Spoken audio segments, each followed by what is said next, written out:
Basile, votre application de recherche immobilière, présente Sud Radio, Parlons Immo, midi 13h, Sylvain Lévy-Valency. Bonjour à toutes et à tous et merci d'être avec nous dans votre émission préférée du week-end. Nous sommes dans Parlons Immo, c'est sur Sud Radio. Bonjour la France. Et si vous êtes à table, on vous souhaite un excellent appétit. C'est votre émission, on va parler de votre immobilier, de votre logement avec l'équipe qui m'accompagne chaque semaine avec Bérénice de Villefloriot. Comment elle va Bérénice aujourd'hui ? Elle va bien, elle est en pleine forme. Eh ben écoutez, voilà, c'est déjà pas mal d'être en pleine forme. Et Grégoire Darico également, comment il va le Grégoire ? Fatigué, mais ça va. Voilà, on n'est pas fatigué à votre âge, mon cher. Voilà, on a notre super expert, elle docteur de la rénovation énergétique, directeur éco-transition chez Sofinco, notre chroniqueur préféré. Comment il va Laurent Permas ? Mais il va très bien Sylvain, merci, il fait beau. Voilà, il fait beau. Alors si je vous dis, les amis, effectivement, quand vous cherchez un bien immobilier, vous faites des dizaines d'annonces, vous allez sur les portails, les visites inutiles, parfois la peur de passer à côté, par exemple, du bien que vous cherchez, du bien de vos rêves. Et effectivement, c'est un véritable parcours du combattant, ça vous le savez tous, on est tous passés par là. Pourquoi c'est devenu si compliqué de trouver son logement ? Est-ce que la technologie peut enfin nous simplifier la vie ? Mais écoutez, ça tombe bien parce qu'aujourd'hui, on reçoit Anthony Arnold, le directeur du développement de Basile. Il est avec nous. Bonjour Anthony. Bonjour Sylvain. Voilà, vous allez nous expliquer comment la technologie, peut-être une originalité dans la recherche, peut aider les Français à mieux trouver leur logement. On écoutera également nos auditeurs après avoir récolté leurs questions par SMS en envoyant IMO, I2MO au 72018. Avec vous Bérénice, et on parle de quoi cette semaine ? On va parler de la remontée des taux, parce que la Banque Centrale Européenne a remonté ses taux directeurs. Alors ça peut être du chinois pour certains, mais en fait ça va impacter les consommateurs et notamment les taux des crédits immobiliers. Donc on va en parler avec notre expert. Absolument, voilà. Et on discutera également de rénovation énergétique avec vous, mon cher Grégoire. Oui, Sylvain, une chronique verte que l'on vous proposera avec Laurent Permas pour son plus grand plaisir, puisque l'on va parler du rôle des arbres dans la rénovation énergétique. Et puis on va parler aussi dans notre chronique Maison Saine des asthmatiques et du logement. Un vrai sujet. Et tout de suite, sans plus attendre, les informations de la semaine écoulée. Sud Radio, Parlons Immo, Sylvain Lévy-Valency. Bérénice, le programme des infos à retenir de cette semaine. Alors au programme, une nouvelle tendance, c'est propriétaires qui préfèrent louer à des personnes seules plutôt qu'à des couples. Ensuite, des maires bretons qui inventent des solutions très concrètes face à la crise du logement. Et enfin, une histoire qui rappelle une règle simple, je vais vous la raconter. La règle, c'est avant d'acheter, ne jamais se fier à une seule visite. Eh bien écoutez, tout un programme. On commence avec une tendance assez étonnante sur le marché locatif que vous avez repéré. Certains propriétaires ne veulent plus forcément louer à des couples. Oui, et c'est assez révélateur en fait du climat actuel sur le marché de la location. Jusqu'ici, on avait plutôt tendance à penser qu'un couple rassurait un propriétaire, 2 revenus, 2 salaires, donc en théorie davantage de sécurité pour payer le loyer. Je vois un petit oui de la tête de ce côté-là. Eh bien, une réalité prend de l'ampleur. En France, près de 45% des mariages finissent par un divorce. 130 000 divorces sont prononcés chaque année. Et certains propriétaires, eux, ils ont fait le calcul. Un couple qui se sépare, c'est un logement qui se libère brutalement. C'est 2 personnes qui partent. Un loyer qui s'arrête, une recherche de nouveaux locataires à relancer en urgence. Alors de plus en plus de propriétaires bailleurs préfèrent miser sur la stabilité d'un locataire plutôt que sur 2 revenus, mais un risque de rupture, quoi. Alors sur des forums spécialisés, on constate qu'il y a de plus en plus de propriétaires qui témoignent sans complexe. Certains ont même arrêté de louer aux jeunes couples après avoir vécu plusieurs départs prématurés. Alors attention, juridiquement, c'est pas top. Refuser un dossier en raison de la situation familiale est un critère discriminatoire. On n'a pas le droit. Mais dans les faits, rien ne le prouve. Le propriétaire reste libre dans son choix final. Et donc le phénomène, on constate aussi le phénomène inverse qui existe. Des candidats à la location qui font semblant d'être en couple pour rassurer le propriétaire. Ça aussi, c'est interdit. En ajoutant un nom sur le bail alors que la deuxième personne n'habitera jamais dans le logement. Donc on voit que le marché du locatif pousse des stratégies de plus en plus créatives du côté, des 2 côtés du bail. D'ailleurs, j'ai une petite énigme à vous poser. Quelle est la première cause de divorce en France ? Le mariage. C'est le mariage, absolument. Vous l'aviez déjà fait. Bien vu. Voilà, comme quoi, vous savez, passé un certain âge, on radote, là.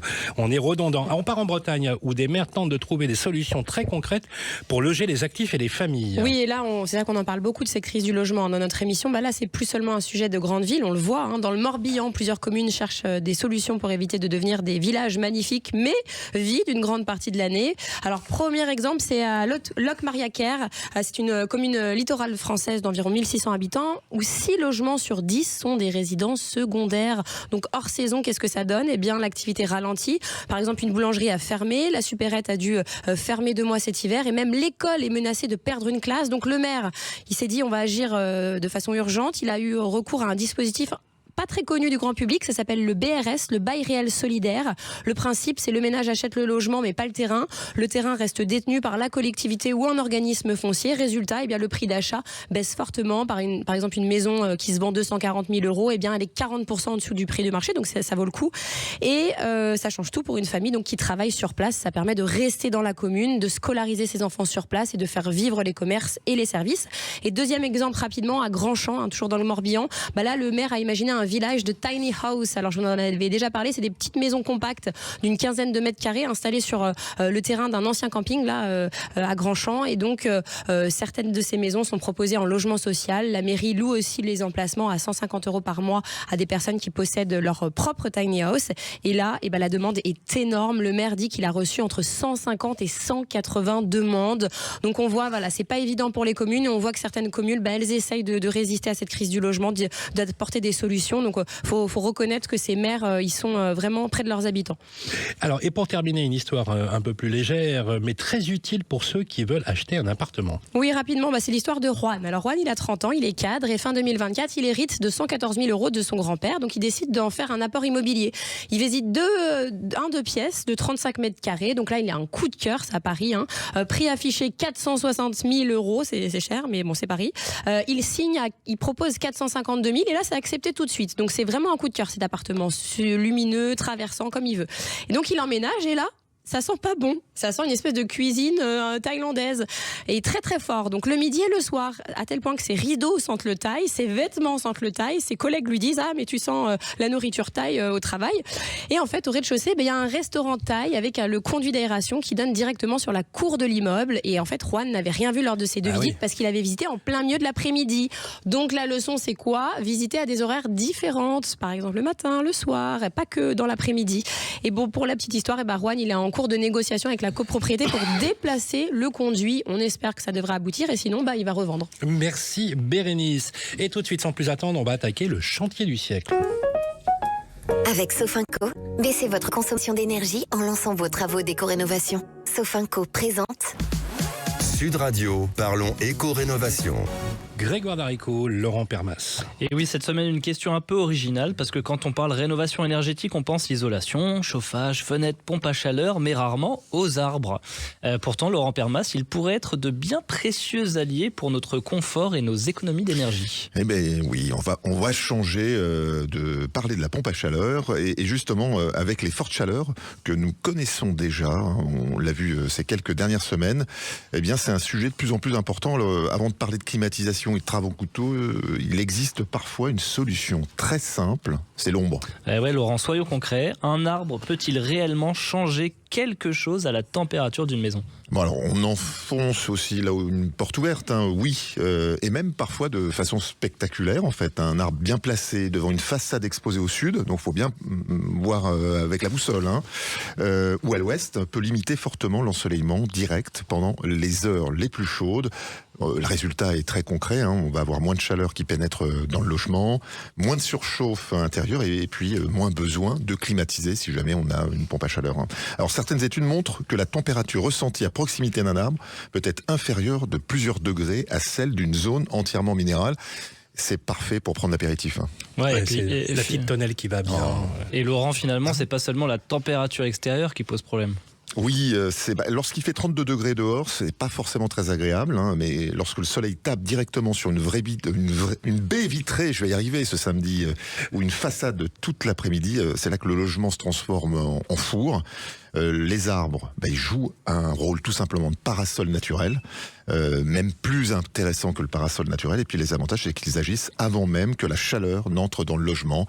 On bénéficie du vent, ça rafraîchit. Alors Laurent, tout cela est alléchant, mais attention quand même, planter un arbre ne remplace pas une bonne isolation du logement. Non, faut pas se mentir. En fait, un arbre remplace jamais une toiture mal isolée ou des combles ou tout simplement une bouillarde thermique. Il complète parfaitement les travaux. Par contre, on pourrait dire que l'isolation protège le logement et la végétation protège l'environnement. Vous voyez, c'est un bon slogan immédiat du logement. Les deux fonctionnent très très bien ensemble. Alors, quid des auditeurs, comme c'est le cas de beaucoup d'entre nous, qui vivent en ville ou en appartement? Excellente question. Eh bien, on va tout simplement penser à la végétaliser tout simplement son balcon, installer des plantes grimpantes, créer de l'ombre sur une terrasse ou favoriser la présence d'espaces verts autour du logement. D'ailleurs, certaines collectivités s'intéressent de plus en plus à ces sujets. On a dans des villes, elles plantent des arbres dans des rues, elles améliorent le confort de tous les habitants du quartier. C'est pas forcément pour l'aspect visuel et beauté, c'est très impactant aussi pour les chaleurs. Au final, ça peut avoir un impact sur la facture? Oui, moins de ventilateurs, moins de climatisation, on consomme moins du coup l'électrique, et puis on parle souvent des économies d'hiver grâce à l'isolation, mais le confort d'été devient vraiment un enjeu économique et de santé publique. Allez Laurent, pour terminer, les arbres ne remplacent pas la rénovation énergétique, mais ils peuvent clairement l'accompagner. Exactement, rénovation énergétique, c'est pas seulement ce qui se passe à l'intérieur du logement, c'est aussi son environnement. Un arbre bien placé peut rendre un logement plus confortable pendant plusieurs décennies. Allez, merci Laurent Permas. À toutes et à tous, la prochaine fois que vous chercherez comment garder votre logement au frais, regardez peut-être aussi ce qui pousse devant vos fenêtres. À la semaine prochaine sur Sud Radio. Sud Radio, parlons éco-rénovation. Avec Sofinco, lancez vos travaux d'éco-rénovation pour baisser votre consommation d'énergie. Voilà, on va faire une petite pause de quelques instants et on vous reprend tout de suite après pour poursuivre votre émission préférée. Basile, votre application de recherche immobilière, présente Sud Radio, parlons IMO. Midi 13h, Sylvain Lévy-Valency. Salut à tous les amis, bonjour la France, on est ravis d'être avec vous, on parle de votre immobilier, de votre logement, comme chaque samedi de 12h à 13h sur Sud Radio, un peu partout en France. Voilà, alors justement, on va poser des questions, ces questions, vous nous les posez forcément avec des sujets d'actualité, justement ça tombe bien, puisque ça vous concerne. Avec la Massif, économisez en changeant d'assurance de prêt immobilier. Conditions sur massif.fr. La Massif présente Sud Radio, parlons IMO, ça vous concerne. Et oui les amis, ça vous concerne et ça vous concerne chaque semaine. Cette semaine, nous avons reçu un SMS, Bérénice. Et oui, je rappelle que vous pouvez nous envoyer vos SMS qui concernent votre logement. Vous envoyez au 7 20 18 IMO, I2MO, suivez votre question, votre logement, si vous louez, achetez, enfin bref, on vous répond. Alors là, c'est Ikram qui nous a envoyé un message. Elle nous a dit qu'elle était un petit peu dubitative, parce que c'est vrai que la Banque Centrale Européenne a relevé ses taux directeurs cette semaine. Alors on va expliquer ce que ça veut dire. Et elle se demande si on doit s'inquiéter pour les crédits immobiliers. Ce qui crame, elle aimerait acheter son premier logement, sa résidence principale, et elle a peur que les taux de crédit augmentent. Alors, pour y répondre, on va accueillir notre experte, Sandrine Alonier. Bonjour. Oui, bonjour. Vous êtes la porte-parole du réseau Vous Financez. Alors, Vous Financez, c'est des courtiers en crédit. Et c'est vrai que, Sandrine, peut-être pour expliquer, c'est vrai qu'il y a une augmentation de l'inflation qui est alimentée par les tensions géopolitiques et la hausse des prix de l'énergie. Et donc, cette semaine, la Banque Centrale Européenne a décidé de relever ses taux de directeur de 0,25 points. C'est pour protéger le pouvoir d'achat, mais ça risque aussi de faire remonter, de fragiliser l'économie européenne et de faire remonter les taux des crédits immobiliers. Est-ce qu'on peut expliquer pour les consommateurs brièvement ? Oui, tout à fait. Donc la Banque Centrale Européenne, son rôle principal, c'est de maintenir une inflation sous les 2%, et là on est à plus de 3%. Et pour cela, elle a un instrument de politique monétaire, c'est d'augmenter ses taux directeurs, et notamment ses taux de refinancement. Donc c'est les taux auxquels elles-mêmes, les banques, vont emprunter de l'argent. Et en fait, on permet, grâce à ces taux qui augmentent, normalement, il y aura moins de crédit, donc moins de consommation, et du coup, des prix qui vont à nouveau baisser. Donc, c'est ça le mécanisme. Mais c'est vrai que pour ceux qui ont un projet d'achat immobilier ou même de crédit à la consommation, ça peut entraîner une hausse des taux. Mais la bonne nouvelle, c'est que les banques sont actuellement en politique elles veulent capter des nouveaux clients, et pour ça, le meilleur moyen pour elles, c'est le crédit immobilier, puisque c'est à ce moment-là qu'on accepte de changer de banque. Donc là, les banques sont un peu partagées entre la nécessité d'augmenter leurs taux puisque elles-mêmes vont emprunter l'argent plus cher, mais aussi la nécessité de continuer à proposer des taux bas pour capter des nouveaux clients. Donc pour ceux qui ont un projet immobilier actuellement, comme celui de Madame, à mon avis, la bonne idée c'est de pas trop attendre parce que là on a des banques qui avant cet été font des opérations commerciales avec des taux uniques à 3,10% sur 20 ans par exemple, beaucoup de prêts aidés aussi dans les banques, donc là la hausse des taux ne se fait pas encore sentir et si elle se fait sentir ce sera plutôt cet été ou à l'automne, donc mieux vaut ne pas trop attendre. Et aussi ce qu'on peut dire c'est que même si les taux remontent un petit peu, c'est pas forcément dramatique en termes de pouvoir d'achat puisque par exemple pour un crédit de 200 000 euros, bien un taux qui passerait de 3,40 à 3,50, c'est seulement 10 euros de plus par mois de mensualité, donc c'est pas de nature à mettre en péril un projet immobilier. Non, et le conseil c'est ne pas trop attendre parce que de toute façon les taux ne baisseront plus et ils risquent plutôt d'augmenter dans les prochains mois. Et oui, je rappelle qu'il y a toujours la guerre au Proche-Orient, donc forcément ça risque pas de baisser. Petite question, là en moyenne on emprunte combien sur 15, sur 20 et sur 25 ans? C'est quoi les taux? En moyenne, on est à 3,3% sur 15 ans, 3,5% sur 20 ans et 3,6% sur 25 ans. Mais voilà, je le redis, comme certaines banques vraiment ont des politiques commerciales agressives, on peut trouver aux alentours de 3 ou 3,30 sur toutes les durées. Donc faites appel à un courtier, ça vaut le coup parce que pour le coup, les banques pratiquent pas du tout les mêmes taux. Il y a des fortes disparités. Donc faites appel à un courtier. Merci beaucoup Sandrine Alonier. Je rappelle que vous êtes porte-parole de Vous Financer. Sud Radio, parlons IMO, ça vous concerne. Avec la Massif, changez votre assurance de prêt immobilier et économisez. Conditions sur massif.fr. Et c'est l'heure de recevoir notre grand invité qui est avec nous sur le plateau. Bonjour Anthony Arnold. Bonjour Sylvain. Merci d'avoir fait le déplacement. Avec plaisir. En ce week-end un peu ensoleillé, ou peut-être même plutôt en demi-teinte, vous êtes directeur du développement du Tinder de l'immobilier. On peut le dire comme ça ou pas?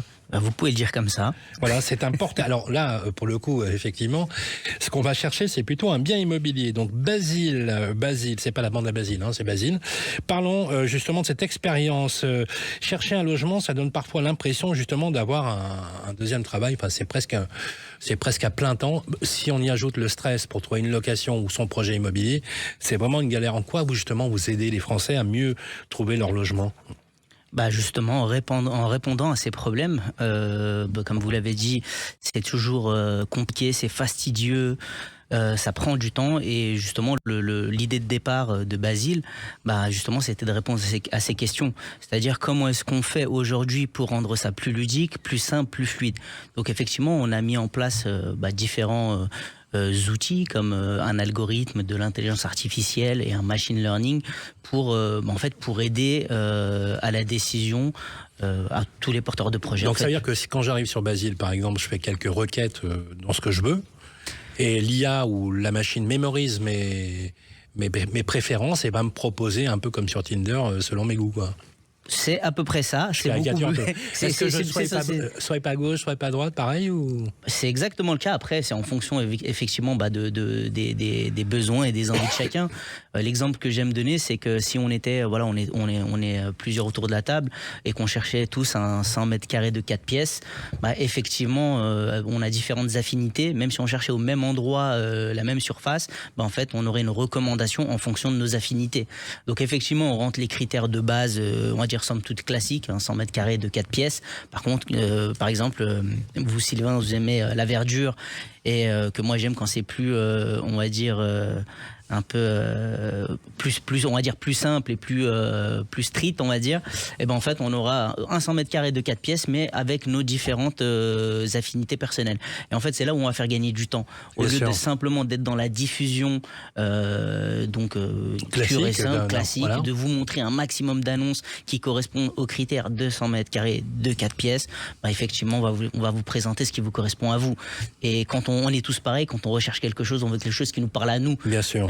Alors justement, voilà. Les Français ont accès à des milliers, voire des millions d'annonces, mais souvent on a ce sentiment justement de perdre du temps. C'est quoi la principale frustration des acheteurs ou des locataires aujourd'hui, si on devait dire, parce que parfois effectivement, alors en location c'est clair, il y a plus rien à louer, donc c'est vraiment le parcours du combattant. Mais voilà, si je devais vous poser la question comme ça, qu'est-ce que vous diriez? Malheureusement, on le voit déjà avec la hausse des taux, c'est la hausse des prix. Donc évidemment, aujourd'hui, on sait qu'il va y avoir un recul des demandes. Donc déjà, au niveau des locations, c'était déjà de plus en plus compliqué. Mais là, forcément, effectivement, les gens vont reporter leur projet d'acquisition. Plus vont basculer sur de la location et le critère principal aujourd'hui c'est le cadre de vie, mais toujours confronté à la réalité. Alors justement, est-ce que ces Français qui viennent sur votre site, est-ce qu'ils savent réellement ce qu'ils cherchent lorsqu'ils démarrent leur projet, lorsqu'ils y pensent ? Je pense que dans l'immobilier, on a une idée de ce qu'on veut, et en fait, après, c'est ce qu'on voit qui nous donne soit des idées, soit des choses auxquelles on n'aurait peut-être pas pensé. Et ce qui fait qu'on affine aussi de la même façon que Basile, c'est qu'en fait en utilisant, on va affiner notre recherche. Un coup de cœur, on sait très bien, c'est émotionnel, et un bien qui peut nous intéresser sur le papier, quand on le voit en vrai, on dit ah non, en fait c'est pas ce que je pensais. Bien sûr. Donc en fait voilà. Oui, il faut se projeter, et puis comme dirait Bérénice, il faut visiter le bien parfois à plusieurs périodes de la journée, parce que ça effectivement c'est le piège quand vous allez à la pause. Non mais c'est vrai, entre le déjeuner et le dîner, il vaut mieux visiter. Quels sont les critères, justement, pour terminer cette première partie de l'interview, parce que vous restez avec nous sur le plateau, justement les prix, je suppose, la surface, premier critère des Français ? Le prix, c'est un point très important. Après, on sait que depuis, on va dire, l'ère post-Covid, il y a le cadre de vie, les temps de trajet. Les écoles, oui. Quand je parle du cadre de vie et du temps de trajet, c'est un petit peu tout ça. C'est-à-dire, où est-ce que je mets mes enfants à l'école, où est-ce que je vais aller faire mes courses, et la maison et le travail. Donc, c'est un petit peu tout ça, et toujours après relié avec le bon prix, que ce soit la transaction ou de la location. On va continuer avec vous restez avec nous sur le plateau. On comprend mieux pourquoi tant de Français finalement se sentent perdus quand ils cherchent un logement. Dans un instant, après la pause, on verra justement comment les nouvelles technologies peuvent changer la donne. Vous êtes sur Parlons Immo et on se retrouve sur Sud Radio. À tout de suite. Basile, votre application de recherche immobilière, présente Sud Radio Parlons Immo, midi 13h, Sylvain Lévy-Valency. Eh bien, rebonjour les amis, si vous prenez l'émission En Marche, c'est votre émission préférée du week-end, 12h, 13h, Parlons Immo sur Sud Radio, un peu partout en France. On est toujours avec notre grand invité qui a fait le déplacement depuis Genève pour venir nous voir, c'est Anthony Randon. Merci Anthony d'être avec nous sur le plateau. Ensuite, on s'interrogera avec vous, mon cher Grégoire, sur ce qu'est une maison saine. Oui Sylvain, et on verra le lien avec l'asthme. L'asthme qui est un vrai sujet avec la qualité de l'air. Et on est de retour avec vous, mon cher Anthony, directeur du développement de Basile. Basile, la recherche immobilière, le Tinder de l'immobilier. On parle beaucoup d'ailleurs aujourd'hui un peu partout d'intelligence artificielle. D'ailleurs à un moment donné on va se demander si finalement on n'aura pas des hologrammes qui feront l'émission à notre place ou des moteurs qui écriront nos chroniques. Mais enfin c'est déjà un peu le cas quand même, faut être très clair. Concrètement, qu'est-ce qu'elle peut apporter justement l'intelligence artificielle à celui très concrètement et très basiquement à celui qui cherche un logement ou celle qui cherche un logement? Très concrètement, aujourd'hui, l'intelligence artificielle, celui qui ne la connaît pas et qui n'a pas compris ce que c'était, c'est que, en fait, il vient de sortir. Parce que ça fait quand même déjà quelques années qu'on utilise les chats GPT. On a vu les différentes évolutions, chat GPT, Gemini, DeepSeek, etc., etc. Et aujourd'hui, c'est très compliqué, mais en fait, ça répond à une problématique très simple. C'est que ça nous fait tous gagner du temps. Aujourd'hui, que ce soit trier les emails, etc., etc. C'est vrai que vous êtes très nombreux à nous le dire, effectivement. Ce sont des outils. Des tâches sans valeur, finalement, sont assumées par l'IA. C'est exactement ça. Et aujourd'hui, nous, ce qu'on fait, en tout cas pour l'IA, c'est que notre objectif, c'est de le mettre au service de la recherche immobilière. Donc, avec différents éléments. Et dans l'objectif, c'est encore de faire gagner du temps. Donc la première question que vous aviez posée, c'est-à-dire qu'en gros, comment tous ces outils en fait permettent de faire gagner du temps, de faciliter la vie de toutes les personnes qui cherchent un bien. Faites-nous rêver ou faites-nous flipper, ça dépend. Peut-on imaginer demain une recherche immobilière, par exemple, où on va discuter avec un assistant? Je prends un exemple. Je suis devant mon écran et je lui dis, voilà, est-ce que l'IA va comprendre mes objets très personnels? Par exemple, j'aimerais bien un quartier vivant où il y ait des bars, des restos, des loisirs. Ou tout simplement, je voudrais être proche de mes parents qui habitent à telle adresse. Est-ce que je peux converser avec celui qui est en face de moi? Est-ce que je serai toujours obligé de saisir des requêtes à la main? Évidemment que c'est quelque chose qui arrive. Ça l'est déjà avec ChatGPT, etc. Mais encore une fois, dans ce métier, dans ce domaine qu'est l'immobilier, il y a quand même un facteur qu'il faut pas oublier, c'est le facteur humain. Parce que vous avez beau avoir l'IA que vous voulez, l'outil le plus parfait, à un moment donné, vous êtes obligé de vous déplacer pour aller visiter. Même avec des visites 360, 3D, tout ce qu'on veut, à un moment donné, c'est l'endroit de vie. Et la plupart du temps, toutes les personnes qui recherchent, c'est souvent des projets de vie. C'est très peu des personnes qui font de l'investissement, qui achètent sur papier. Donc effectivement, ça arrive, c'est déjà le cas, etc. Mais ça ne remplacera jamais... Est-ce que cette technologie, par exemple, pourrait éviter qu'on aille sur des visites qui seraient inutiles? Parce que souvent, on visite plusieurs biens avant de trouver celui qui convient. Est-ce que là, par exemple, on réduirait le champ, les tâches chronophages de se déplacer parfois pour rien? En fait, merci pour la question. C'est déjà le cas chez Basile. Pour le coup, parce que l'objectif, c'est pas, comme je vous l'ai expliqué, c'est pas de la simple diffusion sur Basile. Le but étant de proposer le bien qui vous correspond à vous. Ce qui fait que de facto, si je vous propose pas simplement tous les 100 mètres carrés de 4 pièces, pour reprendre l'exemple que j'ai cité précédemment, c'est de vous proposer les biens qui vous correspondent à vous. Donc déjà, de facto, on fait un tri sur le bien qui vous correspond et tous les biens qui pourraient correspondre sur le papier. Donc oui, effectivement, mais ça ne remplacera jamais la visite parce que quand on achète, c'est un coup de cœur. C'est comme on l'a dit, c'est de l'émotionnel. Et ce sont des engagements de vie. Donc c'est la crainte que l'IA remplace, non, ça c'est pas possible. Par contre, souvent les professionnels pourraient se poser la question, est-ce que l'IA pourrait aller, si on devait extrapoler, remplacer les professionnels de l'immobilier? Est-ce que vous y croyez à ça ou... Je n'y crois pas, non. Personnellement, non. Pour quelle raison? Tout simplement parce qu'on aura toujours besoin du rapport tactile avec l'agent. Alors tactile, je ne sais pas, mais à un moment donné, tactile, c'est dans le sens émotionnel. À un moment donné, je dois visiter, et alors certainement il va y avoir de nouvelles choses qui vont arriver, de nouvelles façons de s'organiser. On le voit très bien avec tous les professionnels de l'immobilier qui créent de nouvelles formules, les réseaux de mandataires, les réseaux d'agences, etc., etc. On le voit très bien, mais il y aura toujours ce besoin d'être accompagné sur différents éléments parce que aujourd'hui, nous, on parle plus de l'immobilier, donc on est au courant de tous ces éléments-là. Mais il y a la majorité des gens, ils ont toujours des questions. Bien sûr. Et même quand on a une IA qui va nous répondre, on veut toujours le côté humain. Je vais vous donner un exemple qui est très simple. Très concret. Il y a quelques années, on parlait beaucoup de dématérialisation, digitalisation, etc. Un exemple très simple. Les imprimantes.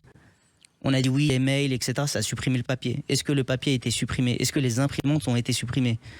Vous avez vous-même autour de la table des papiers. Bien sûr.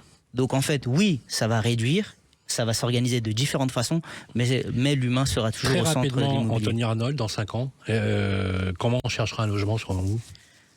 Avec Basile. Ça c'est bien vu. Merci beaucoup Anthony Arnold. Vous restez avec nous puisqu'on on va parler justement d'économie tout à l'heure dans la grande question. Je rappelle que vous êtes le directeur du développement de Basile. Il est temps les amis de parler de la qualité de l'air, très important en période parfois de canicule, de l'air dans votre logement bien sûr. Avec Murprotec, agissez contre l'humidité et prévenez les risques de l'habitat sur votre santé. Murprotec vous présente Sud Radio. Parlons IMO, Maison Seine.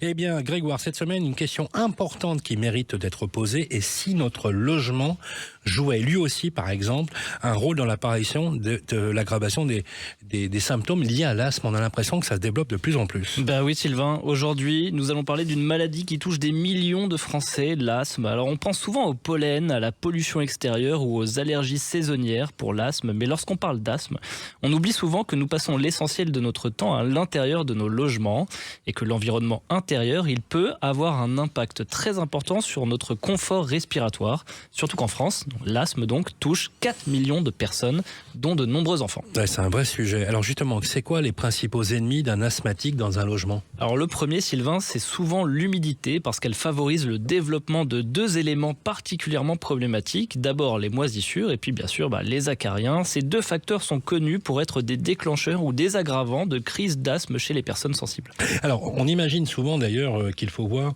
de grandes taches noires sur les murs pour s'inquiéter de la moisissure, et parfois ça peut être invisible. Ouais, pas besoin d'aller jusque-là. En fait, c'est même une des difficultés. On en avait déjà parlé avec nos experts habituels, Édouard David ou Manuel Wojcikowski. Les moisissures, elles peuvent être cachées, alors soit derrière un meuble, derrière un angle peu visible, derrière une cloison aussi, ou simplement présentes sous forme de petits spores dans l'air. Et avant même d'être visibles, elles peuvent déjà avoir un impact sur la qualité de l'air intérieur et donc sur l'asthme. Oui, c'est un vrai sujet. D'ailleurs, c'est en termes de santé publique, je rappelle le cas de Marine Leblond, qui a carrément eu les poumons transplantés, justement, à cause des problèmes comme ça. Alors, c'est quoi les signes, si on doit, pour ceux et ceux qui nous écoutent, qui doivent alerter? Alors, plusieurs éléments, Sylvain, qui peuvent nous mettre la puce à l'oreille. D'abord, une odeur persistante de renfermé. Ensuite, de la condensation fréquente sur les vitres, des murs froids ou humides, ou encore des symptômes qui s'améliorent dès qu'on quitte le logement. Parfois, les occupants, ils pensent souffrir davantage à certaines périodes de l'année, alors que le problème, il est en réalité lié à leur environnement intérieur. Mais alors, justement, est-ce que l'humidité est le seul problème? Non. Clairement pas. La qualité de l'air intérieur, elle dépend aussi du renouvellement de l'air. Dans un logement mal ventilé, on retrouve davantage de CO2, de particules, de composés chimiques issus des meubles, des peintures ou des produits ménagers.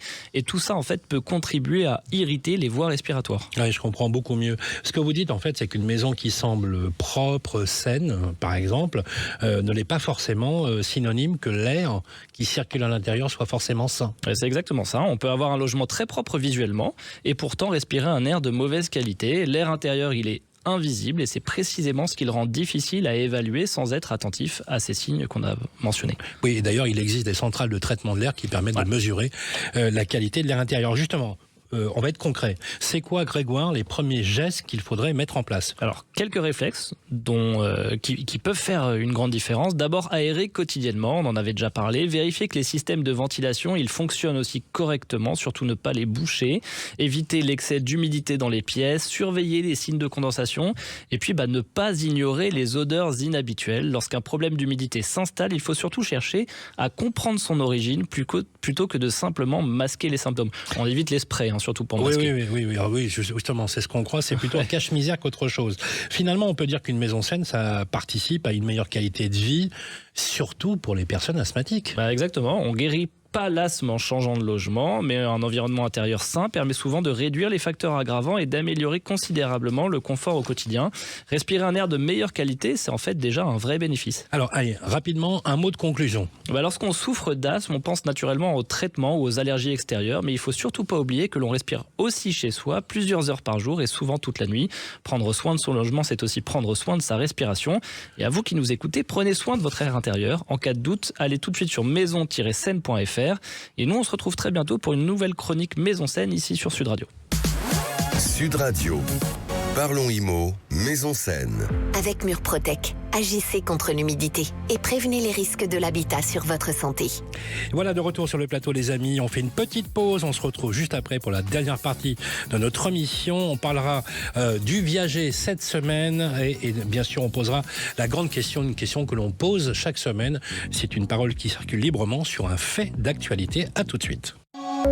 Basile, votre application de recherche immobilière, présente Sud Radio, Parlons IMO. Midi 13h, Sylvain Lévy-Valency. Eh bien, bonjour les amis, si vous prenez l'émission en cours, vous êtes dans votre émission préférée du week-end, Parlons IMO, sur Sud Radio, entouré de l'équipe qui m'accompagne chaque semaine. On parle de votre logement, de votre immobilier. Et tout de suite, justement, on va parler d'un sujet très important qu'on déconstruit aussi, puisque c'est pas forcément une galère que d'y penser. On va parler par exemple du viager. Parlons viager. avec l'Office du viager, bien conseillé, bien protégé. Avec vous, Bérénice. Et aujourd'hui, nous allons parler d'une solution immobilière dont on entend beaucoup moins parler que le viager, mais qui séduit pourtant de plus en plus de vendeurs et d'acquéreurs. C'est la vente à terme. Pour nous en parler, nous retrouvons Marine Livotti, la directrice de l'Office du viager. Bonjour Marine. Bonjour Bérénice, bonjour à tous. Alors déjà, pour commencer, qu'est-ce qu'une vente à terme exactement ? Alors c'est une vente qui ressemble beaucoup au viager dans son fonctionnement, c'est-à-dire que l'acquéreur va verser un capital au démarrage qu'on appelle un bouquet, puis des mensualités. Vous l'aurez remarqué, je ne parle pas cette fois-ci de rente viagère comme habituellement, mais plutôt de mensualités, puisque la grande différence c'est que ces mensualités sont versées pendant une durée que l'on connaît à l'avance, sur 10, 15, 20 ans, contrairement au viager où la rente est versée à vie et dont la durée est inconnue. Alors, il existe la vente à terme libre et la vente à terme occupée. Quelle est la différence ? La différence, elle va être très simple. Dans une vente à terme libre, l'acquéreur récupère immédiatement le bien. Il peut y habiter, il peut le mettre en location dès la signature. Nous commercialisons d'ailleurs actuellement une maison à Venères, près de Toulouse, dans ce cadre, où l'acquéreur devient immédiatement propriétaire occupant et verse ensuite des mensualités pendant 18 ans. À l'inverse, dans une vente à terme occupée, le vendeur va continuer à vivre dans son logement pendant une période définie. On a par exemple actuellement un chalet que l'on présente sous ce principe-là, qui est à Megève, qui est en vente à terme de la nue propriété sur 15 ans. Et les vendeurs vont conserver donc un droit d'occupation, tandis que l'acquéreur se constitue finalement progressivement un patrimoine exceptionnel. Alors pourquoi choisir plutôt une vente à terme qu'un viager ? La réponse, elle est souvent la même, c'est la visibilité, c'est-à-dire que certains vendeurs vont apprécier de savoir exactement ce qu'ils vont percevoir et pendant combien de temps. Si on prend un exemple simple, si un vendeur reçoit 2 000 € par mois pendant 15 ans, il sait qu'il va percevoir d'avance 360 000 € sur cette période, en plus du bouquet initial. Cette prévisibilité rassure beaucoup de personnes. Certaines familles apprécient également cette formule car elle permet de connaître précisément les sommes qui seront versées dans le temps, mais le choix va aussi dépendre souvent de l'âge ou du projet de vie du vendeur. Certaines personnes savent par exemple qu'elles souhaitent déménager ou rejoindre leurs proches dans quelques années, alors qu'à l'inverse, on a des vendeurs plus jeunes qui sont confrontés, eux, à des difficultés financières, qui peuvent préférer finalement une vente à terme qui va leur permettre d'obtenir une solution financière sur une durée déterminée, souvent plus courte du coup que leur espérance de vie. C'est donc une solution qui apporte à la fois de la visibilité et de la souplesse. Donc là, vous nous avez parlé des vendeurs et du côté des acquéreurs maintenant. Mais là aussi, la vente à terme séduit de plus en plus parce qu'avec un viager, personne ne connaît finalement la durée du versement de la rente, alors qu'avec une vente à terme, tout est connu dès le départ. L'acquéreur, il connaît son investissement global, le montant des mensualités et surtout la date exacte de fin de paiement. Cette visibilité financière permet souvent de mieux construire son projet patrimonial. Est-ce que vous avez un exemple concret de vente à terme que vous avez réalisé ? Oui, on a accompagné plusieurs vendeurs dans ce cadre-là. Je pense notamment à une vente à terme occupée qu'on a réalisée sur une maison sur Béziers. La vendeuse souhaitait rester chez elle tout en améliorant sa situation financière et la vente à terme lui a permis d'obtenir un capital immédiat ainsi qu'un complément de revenus pendant une durée déterminée à l'avance, 7 ans en l'occurrence. Et c'était pour elle une solution qui était rassurante car elle connaissait précisément les montants qu'elle allait percevoir. Donc finalement, on comprend que la vente à terme, c'est une véritable alternative. Oui, tout à fait. Le viager et la vente à terme poursuivent toutes les deux le même objectif qui est une valorisation de patrimoine immobilier. Mais la vente à terme va apporter une particularité importante, c'est cette durée connue dès le départ. Pour certains vendeurs comme certains acquéreurs, la visibilité est un véritable atout. C'est pourquoi on observe actuellement un intérêt grandissant pour cette solution qui est encore plus méconnue que le viager du grand public. Alors j'ai une petite question. Marine Livotti. Oui. Si la personne décède pendant la période, celui qui perçoit la rente. Alors, celui qui perçoit la rente, quand c'est par exemple sur un mécanisme de vente à terme libre, par exemple, ce sont les héritiers qui, dans ces cas-là, vont prendre le relais au niveau de la perception des mensualités. Donc, ça ne s'arrête pas. Les versements sont bloqués et l'acquéreur le sait dès le départ qu'il va continuer à payer pendant le délai déterminé. Deuxième question, imaginons que la vente à terme était occupée et la personne donc décède et les héritiers ne veulent pas occuper le bien. Ils peuvent le mettre à disposition dans ces cas-là des acquéreurs, c'est tout à fait possible. Par contre, ils continuent à percevoir les mensualités. C'est ça. Donc s'il y a décès, finalement, les héritiers héritent et donc du coup, la personne peut, là, pour le coup, si c'était occupé, peut bénéficier du logement. Bien sûr, tout à fait. C'est tout à fait possible, oui. Merci beaucoup. C'était Parlons Viager. Avec l'Office du Viager, bien conseillé, bien protégé. Et maintenant, on passe à la grande question, cette grande question que l'on se pose. On prend quelques minutes de réflexion chaque semaine après l'émission, en toute fin d'émission, pardon, et on pose une question justement qui est toujours liée avec l'actualité. L'actualité, bien évidemment, a été assez importante cette semaine. Et vous êtes toujours avec nous, Anthony Arnold, le patron du développement de Basile. Justement, la question que l'on peut se poser, on a eu tout à l'heure Sandrine Ladonnier, vous l'avez eu au téléphone, Bérénice, sur l'impact des crédits immobiliers. Alors c'est vrai qu'il y a un paradoxe, c'est un peu schizophrénant. On voit la BCE qui relève ses taux directeurs. Les taux directeurs permettent aux banques, effectivement, puisqu'elles se prêtent à elles-mêmes et elles empruntent l'argent que nous, on emprunte. Est-ce que vous pensez que ça va avoir un impact sur l'immobilier? Si je prends par exemple Meilleur Taux ou Empruntis, ils disent que la variation sera très faible parce que les taux d'intérêt sont alignés sur ce qu'on appelle l'OAT, enfin c'est la dette souveraine de l'État, et que on n'a pas trop de soucis à se faire sur l'augmentation. Par contre, une augmentation, c'est certain, mais plutôt graduelle. Vous y croyez? Si j'y crois ou pas, si j'irais plutôt, je l'entends. Pour moi, quand j'entends parler de hausse des taux, c'est un peu comme à la bourse. Dès qu'il y a une rumeur, le marché réagit. Et donc, les gens au quotidien, ils ont compris qu'il allait y avoir une hausse des taux. Hausse des taux, pour les gens, c'est hausse des prix. Et donc, ça veut dire que ça va avoir un impact sur leur capacité. Après, c'est ce qui est voulu c'est l'objectif. L'objectif, c'est de contenir l'inflation, donc de maîtriser les crédits. Évidemment, mais la BCE, ce qu'elle veut, c'est réduire finalement les conditions d'octroi du crédit.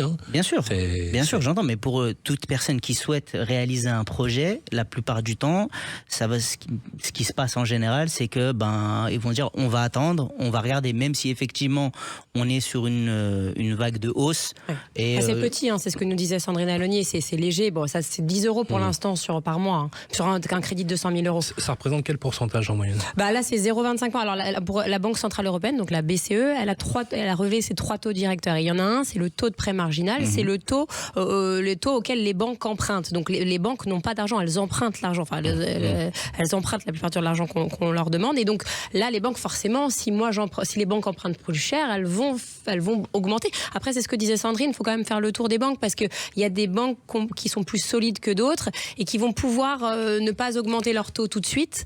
Donc c'est ça ce qui est intéressant de voir aussi, c'est que les emprunteurs, il faut bien qu'ils fassent le tour de toutes les banques, il faut qu'ils négocient, il faut qu'ils... c'est le moment de négocier en tout cas. C'est ce qui se passe depuis toujours. C'est pas la première fois qu'il y a une hausse des taux ou qu'il y a une baisse, mais on voit très bien que le marché, c'est assez cyclique. Dès qu'il y a une hausse des taux, il va y avoir une peur. Mais là, il y a une fébrilité qui est quand même liée à l'antériorité, parce que ça a été violent. Lorsqu'il y a eu la brutale remontée des taux, je rappelle quand même que c'était une augmentation des taux de plus de 300 points de base en l'espace de moins de 3 mois. C'est quand même assez violent. J'avais une question à vous poser, Bérénice. Pourquoi les banques, paradoxalement, c'est pour ça que c'est schizophrénant, font de la pub pour vendre du crédit, et du crédit vraiment à des taux hyper attractifs? Est-ce qu'elles perdent des clients? Le but des banques, c'est de récupérer des clients. En fait, les banques, leur but, il y a beaucoup de concurrence et leur but, c'est vraiment de récupérer des clients. Est-ce qu'elles ont perdu des clients, par exemple? Le fait d'avoir fermé des agences, le fait que on n'a plus jamais un conseiller physiquement devant soi. Il y a de plus en plus de banques sur le marché. On voit qu'il y a de plus en plus de banques. Il y a des banques en ligne, il y a des banques. Il y a de plus en plus. La concurrence n'a jamais été aussi féroce. Donc une banque, son seul moyen de gagner des clients, c'est le prêt IMO, parce que le prêt IMO, on fidélise un client sur 20 à 25 ans. Donc ça veut dire qu'on est sûr d'avoir ce client pendant 25 ans. Et après, on va lui proposer d'autres crédits, on va lui proposer des assurances vie, on va lui proposer d'ouvrir un livret par-ci par-là. Et c'est là qu'elles se font de l'argent, les banques. Mais sur le crédit immobilier, elles se font quasiment pas de l'argent. Et là, en ce moment, elles en perdent. Par exemple. Vous avez vu la semaine dernière, je ne vais pas citer le nom, mais il y a une des grandes banques nationales. On peut le citer, c'est la Société Générale, qui fait un taux unique. Qui fait un taux unique. C'est impossible. Et moi, j'ai trouvé ça intéressant. C'est bien, parce qu'au même moment, on publie les résultats de la BCE. Donc c'est vrai que, donc finalement, pour en profiter, on peut dire à celles et ceux qui nous écoutent, c'est surtout profiter de ces taux. Et je rappelle qu'il y a quand même une guerre au Proche-Orient, et ça, c'est assez stressant. Enfin, je ne veux pas non plus stresser. Proposer combien, il me semble, sur 25 ans, je crois que c'était 3,10. C'est 3,10 sur tout profil en plus. Tout profil, tout revenu. Sur 25 ans. Donc il faut vraiment profiter. Parce que ça ne va pas durer, je pense. Faut mettre ça sur Basile. Voilà, faut y aller.